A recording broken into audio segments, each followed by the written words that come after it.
So I was talking about Autopsy Room 4, and given that I explained its rich history, it sounds like I was defending this episode.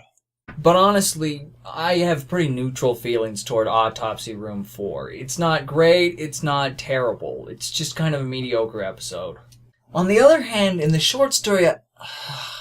Jeez, is that another naked male stick figure? That's two for this review.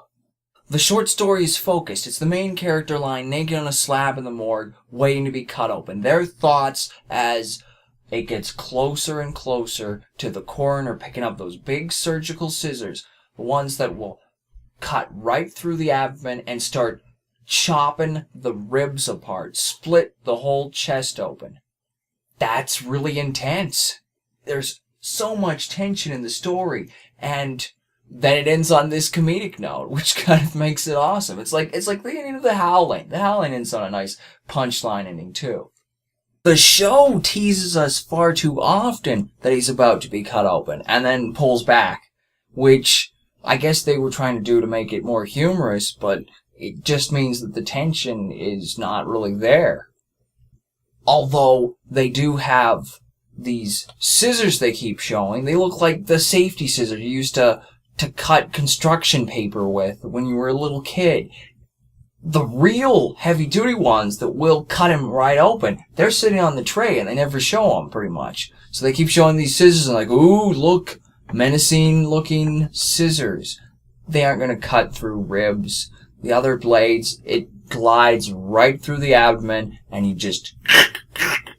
like hedge clippers. So the short story is serious, and then it has a comedy punchline. Now, what they add here to this episode makes it more of an outright comedy. So, like, Katie and Peter have a lot more flirtation, and Peter and Rusty have this pissing match that culminates in Rusty almost cutting the guy open right there, to show him. And you've got, there were erectile dysfunctions for the late Howard Cottrell.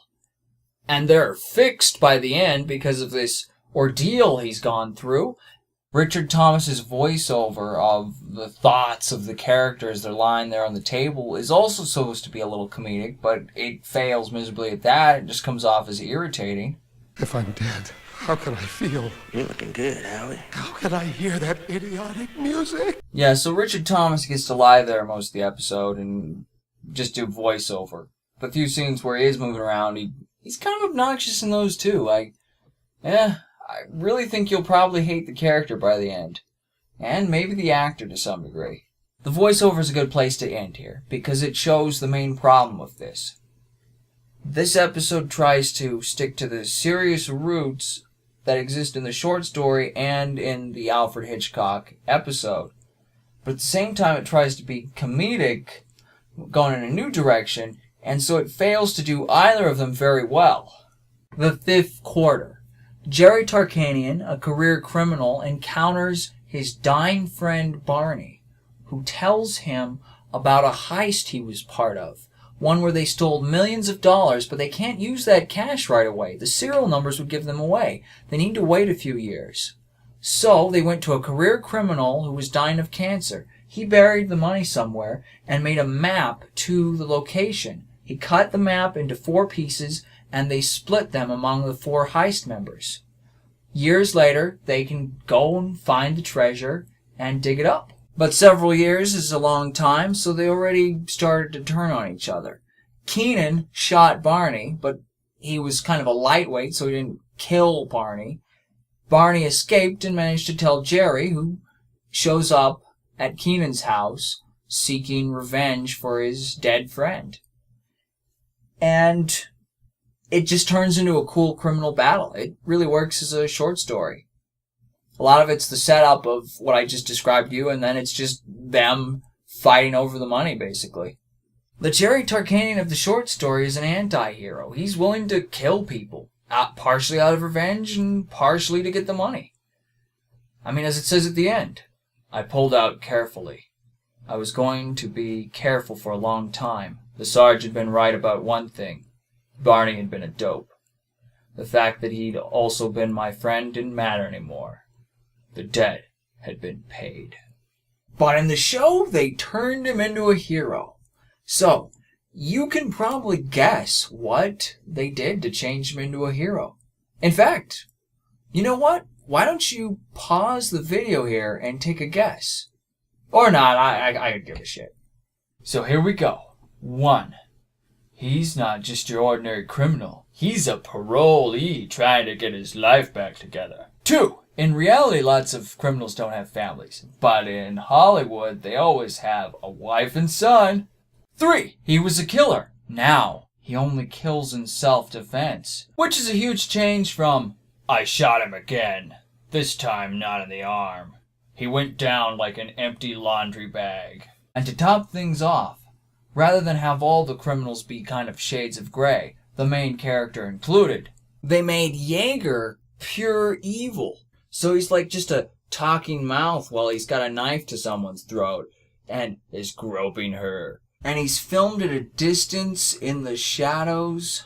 They don't film him like he's a man. They film him like he's a monster. All the alterations are so great here that they decided to change the character's name from Jerry Tarkanian to Willie Evans. They took away his Armenianness. But they made Sarge black, so it's kind of a wash. So in the episode, he's freshly paroled and he's talking with his wife after they've just made love, and he's saying, I'll find a job, we'll make this work for you, me, and our son. And then Barney shows up. And Barney's like, there's this heist, and I've been gut shot, and I'm dying, and remember how you told me to stay with your wife after I was paroled? Yeah, sure, I remember that.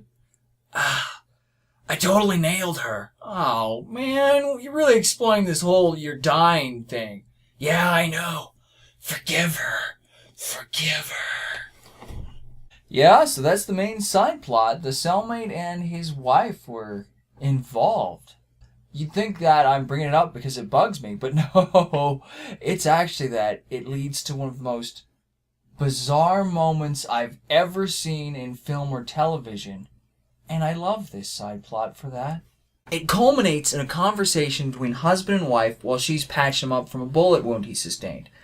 She confesses that she did have an affair with Barney, and that it was because he told me about you and him, about how you looked out for him, how it went down between you. And I understood, Willie. I did. Her husband had an affair with Barney. So husband and wife had sex with the same man. Most people would be psychologically destroyed by this revelation. It would lead to years of therapy or them going on Jerry Springer and attacking each other with chairs. But they're fine with it. Somehow. When Jerry Tarkanian shows up in the short story to avenge Barney, Sarge does make a crack like, how close were you to your cellmate? But I don't really think King was going for this. I just figured it was a barb.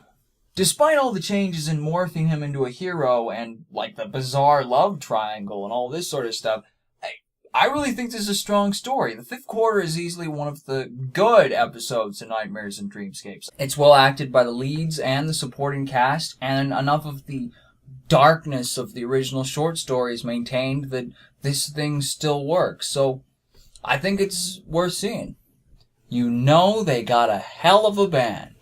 So in the short story for this one... Now, you know what? No.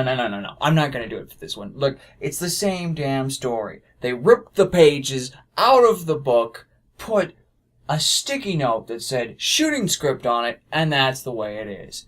The story here, in either format, is the standard couple gets lost and winds up in a weird little town that there's something sinister about. It's an archetype in horror.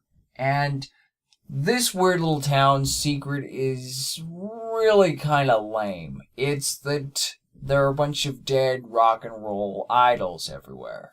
And the rock stars are all undead monstrosities as they cough up maggots and blood comes out of their eyes and so forth. And they're not terrifying at all. There are some who would argue this isn't meant to be a horror story. The Nightmares and Dreamscapes collection has a introduction where King talks about Ripley's Believe It or Not. And that kind of is a good lead-in for the stories in that collection. Many are not horror stories, hence the moniker Dreamscapes. But there are too many horror elements too. You know they've got a hell of a band. The way the townspeople are all afraid of the rock stars, the prophetic dream she has before they get there. Then there's the corny undead rock stars keeping them from leaving the town. All of these things make it a horror story, but it just doesn't work because, of course, you're never going to be afraid of Buddy Holly and Janis Joplin and so on. The jukebox.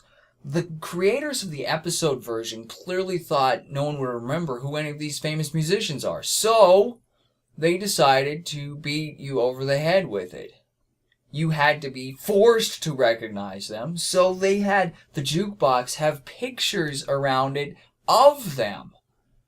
And they are completely unsubtle about it. I mean, here Janis Joplin comes out from behind the jukebox singing right next to a picture of Janis Joplin that looks exactly like her. So it's like, wow, yeah, I guess it's the same person. That's weird. Kim Delaney and Steven Weber are fine in their performances. They just don't have much to work with this story. I think the husband is supposed to be a little more detestable in the book. I mean, he basically dooms them because he doesn't ask for directions. But, you know, he's a lot more likable here. Probably just because he's played by Steven Weber. I feel like watching episodes of Wings all of a sudden. Well, that concludes the summaries, which I did to avoid doing any generalizations here. And as such, now I'm going to turn around and do generalizations anyway. 4 of the 8 episodes have awful CGI. We've got Autopsy Room 4's CGI snake, and it has a lot of screen time. The end of the whole mess CGI'd in a baby talking, not to mention wasps and bees. Crouch End has a long botched list of CGI I'll get to in the spotlight, while You Know They Got a Hell of a Band has CGI maggots, CGI empty eye sockets, a CGI melted CD. Oh, and I shouldn't forget this atrocious CGI blood with floating ear. All of which look ridiculous. TV shows, like the X-Files shown here, used to use real maggots. I don't know why they use everything CGI these days. It seems like just lazy filmmaking to me. The point is, most of the CGI that is really bad seems to be related to them not having animals, so they just add CGI animals in post-production. You've been hearing me talk about the short stories this whole time, and for good reason. There seem to be 2 problems here with that. On the one hand, you have, like, The End of the Whole Mess, and You Know They've Got a Hell of a Band, where it's almost exactly as it is in the short story. They've added nothing new, nothing original. And you wonder why bother with the adaptation at all. And of course, why even bother selecting those 2 stories, because those would never be my picks if I was dealing with Nightmares and Dreamscapes. I mean, they passed over the 10 o'clock people? The second problem is that a lot of the short stories, they took them and they added a bunch of crap to them to flesh them out. Now, while that worked with, like, the 5th quarter, most of the time it failed, like Autopsy Room 4, The Road Virus Heads North. You add stuff that just is filler. Blood and gore in this series is negligible, and it creates no fear. Maybe there's a little tension in Battleground, but even then, none of these episodes will scare you. How does it rate as just a TV show? Well, the majority of the episodes are terrible. There are a few that stand out, but most of them are really lifeless and tedious. I don't think I've gotten that across with the summaries because I point out all the humorous elements to most of the episodes. The little bit that I went, yeah, that's kind of funny to talk about that. But most of the time, they're just dragging on and you wish they would end. And you do get drowsy from some of them. It's Nightmares and Dreamscapes for you. Mostly miss, very little hit. Until next time, this has been J. Matt Wigand with Reviews from Purgatory.